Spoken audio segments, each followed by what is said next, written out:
Going on, everybody? This is Extra Gravy. You can call me Diarrhea because I run shit. Call me Swiver the Sweeper because I stay dusting that ass. It's another game of frustrating, fun, but frustrating, irritating, but enjoyable game. Call of Duty Warzone. Yes, it's annoying as shit. Irritating because the servers are buns. But it's semi-addicting. I like Battle Royale games and I like Call of Duty, so naturally I'm gonna like the game itself. That does not include the people who play the game. But anyway, that's a whole nother topic. I could rant days and days about with the bullshit in this game. But a couple things I'm gonna mention in this video. First thing I'm gonna talk about is must-haves when you're playing, generally, but definitely in solos.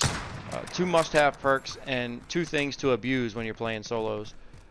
So the perks, I'm pretty sure most people know this, but if you don't, two perks you have to have. It's in slot 1, cold-blooded. It's a must-have. And slot 2, you gotta have ghost. Everybody uses heartbeat sensors, as you see in this video. I have one myself. And everybody uses UAVs, which in this video I abuse myself. And that's the two things. That's the two perks that you have to have. The third perk doesn't really matter. People argue overkill is way better because you get two guns that you want. I mean, yes, you do. But what's more worth it to you? Staying alive or having guns you want when you're in a fight? Staying alive, in my opinion, being off the radar is significantly more important. You can technically kill somebody, with your fists, with an execution if you're not on the radar. If you're on the radar, guess what? You're not going to get close to anybody or, that person if they have a UAV in there. It's just not going to happen.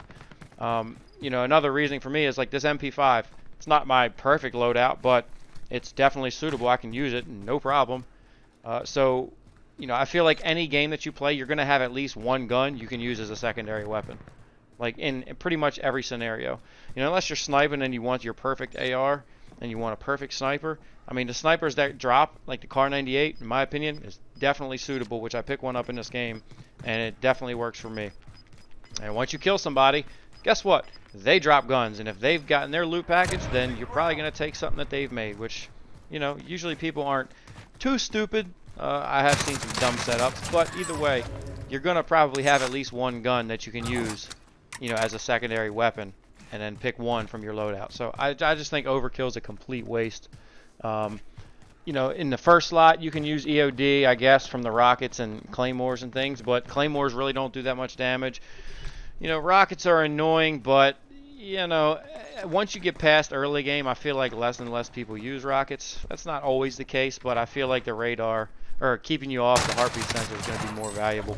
And then the third slot is completely up to you. I use the first one, the first perk. Tracker also is pretty good. I think the first one reduces your revive time, which is better when you're playing on squads, but if you have self-revive, I'm pretty sure it works with that too. But on the flip side of this, those are the two perks that you should run, Cold-Blooded, Ghost. But on the flip side of that, when you're playing solos especially, I play solos a lot because a lot of my buddies aren't playing all day like I usually do when I get off work. I'll be getting off work early, so I play a lot of solos by myself. You need to abuse UAVs, and you see in this video, I mean, there's two guys in the same neighborhood, which they probably would have never fucking moved. They weren't going to move, and they weren't going to go, chase each other down. They probably hurt each other and then just ran away from each other, most likely. And I almost get screwed here, because I thought there was only two people in this house, but they all must have collapsed. But anyway, you need to abuse UAVs. Usually what I do, if I have enough money, I'll go to the buy station, I'll buy one, call it out immediately, so it kind of gives me an idea of where people are. See, and I thought this was the guy on top of the roof and the guy that came over in the car, and I thought the other guy was still in the other building, but the other guy in the other building must have came over, and this guy didn't move from the corner. Fucking idiot. I got lucky, because, anyway, I'll get into that in a minute. But I'll usually buy a UAV from the buy station and call it in right away. That way I can open up a slot for another UAV. So you can pretty much just spam UAVs, and then if you call UAV in and you push somebody and kill them, most likely they'll have a little bit of money. You might be able to just keep spamming UAVs as long as people have looted enough. I mean, it's definitely worked for me. Is it cheesy? I guess, but I'm not sitting in a fucking corner, so you can blow me. It's better than somebody sitting in a corner. That's for goddamn sure, because at least they have a way to counter the UAVs with Ghost. I mean, there's a way to counter that. There's no way to counter camping. But anyway, and heartbeat sensors, especially at the end of the game. The end of the game, everybody pretty much is having them, just walking around like this on their goddamn iPads, and I'm abusing the shit out of it. I'm like, I was tired of people using it, you know, because you think heartbeat sensor, you think Modern Warfare 2 days, and you just complain about it from that. It's a totally different thing. It's not like on the gun, so it is what it is. But people abuse it. So again, I'm going to abuse it because it gives you good information. It definitely tells you when people are sometimes camping in houses and things like that. It's a counter to, you know, people hiding a little bit, I guess, because they could still counter that with cold-blooded. But you know, I would definitely abuse these two things, especially in solos, because it can give you some good information or where people are. That being said, you know, so pretty much abuse those two perks and abuse, you know, the heartbeat sensor and abuse the UAVs. Those are probably the two most important things in solos, especially because you're going to stay hidden and you're going to, you know, have, you know, more information. The more information you have of people on the map, you know, the better, you know, you're going to be off. But that leads me to my next topic is, I know it's probably this has been a hot topic for so many fucking years, but the score-based matchmaking, which the people that made this said that there's not in this game, that's 100% horseshit. It's a fact that this has skill-based matchmaking. No doubt in my mind. It doesn't matter who I'm fighting. Typically, I'd say about 90% of the time, when I'm in a gunfight, I mean, there's times where I literally snap onto a target, don't miss a shot, and I get fucking killed without even breaking their armor. And my ping is like 19 to like 35. My ping is lower than shit. My ping is very good, you know, great internet, whatever, no packet loss, all that, you know, all that good stuff. So I have great ping. Most people that aren't clueless, you know, very rarely do you find clueless players. This happened to be one of them games, so it is what it is. But 90% of the time, my enemies don't miss. I could be parachuting out of a helicopter that's, you know, 100 meters in the sky, and they mow me down like it's nothing. It's absolutely insane how good the people I'm playing with are. And my stats in multiplayer aren't even that good.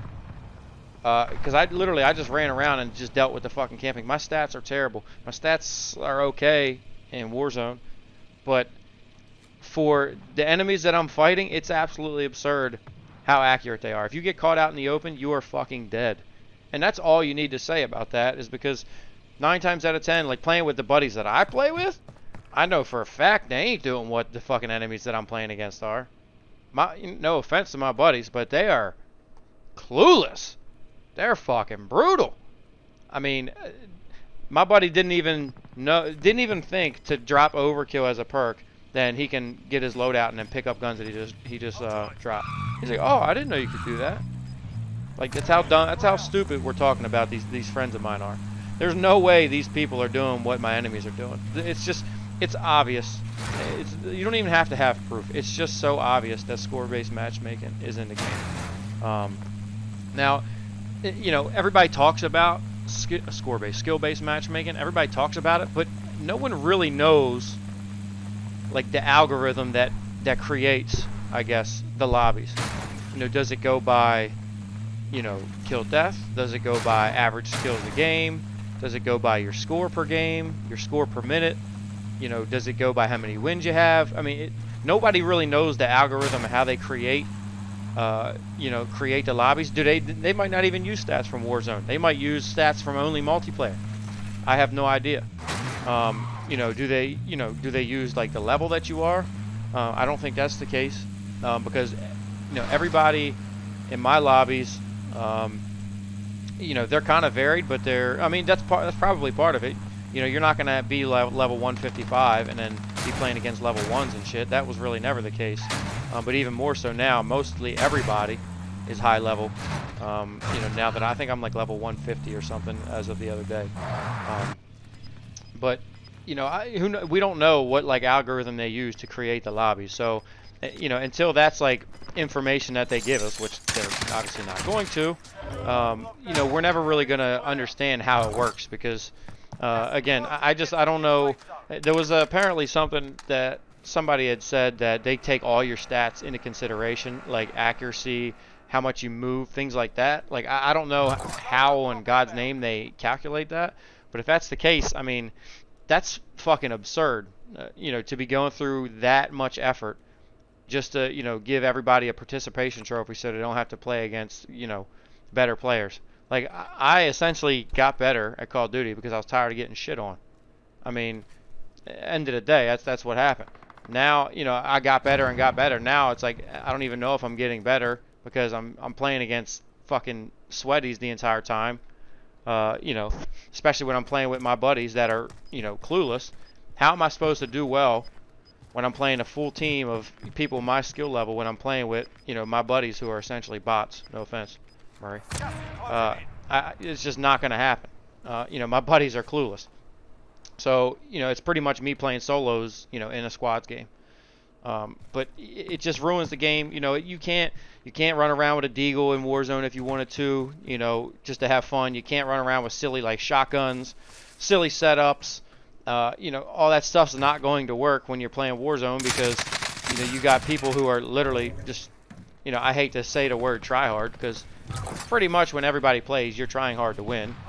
But there's a difference between being a try hard and, you know, trying to win, but also just having fun with the game. Like, there's a complete difference. Like, if I'm literally doing everything I can and being sweaty to fucking win the game, I'm focused. You know, I'm sitting in my chair a fucking certain way. I'm using certain loadouts. You know, I'm trying to win the game. That's my whole purpose. But if I'm like, you know, still trying to win, but just trying to enjoy the game, then, you know, I'll use silly stuff. You know, I'll care less. I'll do goofy shit. Do stuff I normally wouldn't do. You know, there's different ways about it. Obviously, I'm trying when I'm playing, but there's, you know, there's different levels to, you know, being a tryhard and, you know, being a sweaty. But you'll see here in a couple minutes, this is a good way to counter trucks. These proximity mines are money. You throw them down and the trucks drive at you like you're going to kill them. And as long as the truck blows up, the truck's not going to continue to roll and it won't hit you. But anyway, this is a good game. Like I said, very few and far between do I get this because usually lobbies are awful. People just hiding. But I hope you all enjoyed this. Me ranting. It's probably the longest commentary I've ever done in my entire life. But I hope you all enjoyed this. I'll have some more games out, you know, shortly. I do have some more wins. The last one I didn't have no game audio, which sucks. But I hope you all enjoyed this. If you didn't, click the thumbs down button. If you did, you know what to do. See ya.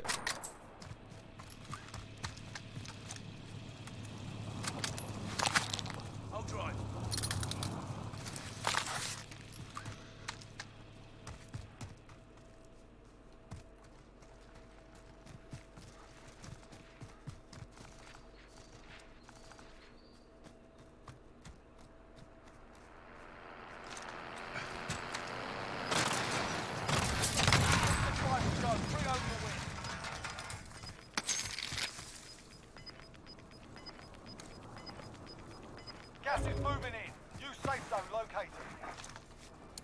Target bomb! Send it!